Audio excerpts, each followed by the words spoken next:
Hi guys, this is a video continuing my previous one. This is going to be about sensory processing issues, sensory integration, how to deal with having problems with these outside work. So as I mentioned in the work video, this is a kind of a humbling set of problems, and it can be difficult to deal with. So just to continue, outside the work, some of the same kind of principles apply. So really, one of the main ones being humbleness, and I think even more so, kind of self-depreciative type of attitude. So people are going to realize when you're having problems with stuff that most people don't have problems with. So how to deal with those, and you kind of have to make fun of yourself, because otherwise, people are going to get suspicious.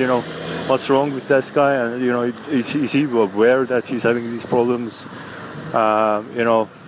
People are going to be worried as well, and oftentimes gets in the way of having a normal conversation. People might start to kind of underestimate you, think that that you have some kind of a disability, certainly to a more serious degree than what you actually have. So there's this whole kind of set of things that are going on and things to keep in mind. And in practice, what this means is that it's about making fun of the problems that do crop up. So being aware and kind of pointing out when you have get confused about too much information being launched at the same time, or when the pace of the conversation becomes too big, or too rapid to really process or keep up with it. And hinting at those, and so the other person is aware that you're also aware about some of the stuff that you're dealing with.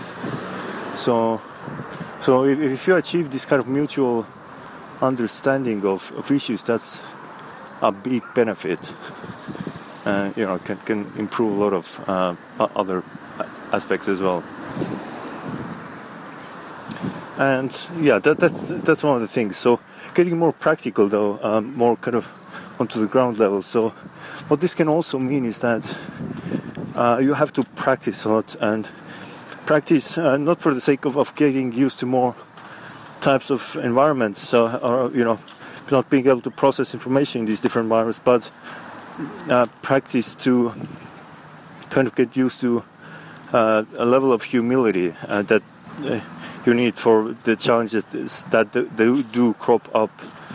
And there are going to be a lot of challenges. If you have sensory issues, like I said, these problems that stem from these happen, day to day everywhere, and really, fundamentally, there's kind of two ways to deal with them. One of them is to try to avoid them from happening in the first place, which kind of puts your life in a bit of a bad shape, where there's a risk of becoming a recluse and not doing much, and not achieving much. Just isolating to avoid confronting those problems, and kind of trying to deny those problems. But I think the better way is to learn to trust other people, and it's okay to kind of rely on other people a bit. If you can't figure out how the kind of even something as simple as how the ordering process at a restaurant works. Different restaurants have different ways you're supposed to do this, so you might be just making a lot of mistakes. Just having that humility and doing those things with other people, asking to confirm stuff with other people does help quite a bit with this. So it's really a combination of it helps to build the right attitude, but also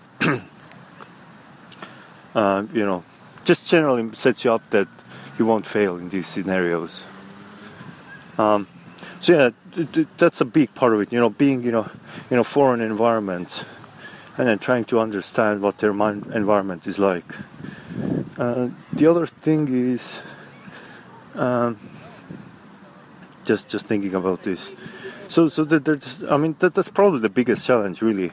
There's also, less challenging stuff like when you're in a familiar environment, a lot of the problems go away because you just memorize. And this is, really a strength as well. If you have sensory integration problems, that kind of tends to go along with, learning solutions to problems. So you might not be solving problems on the spot so much, but remembering how we were supposed to do this or how we're supposed to do that.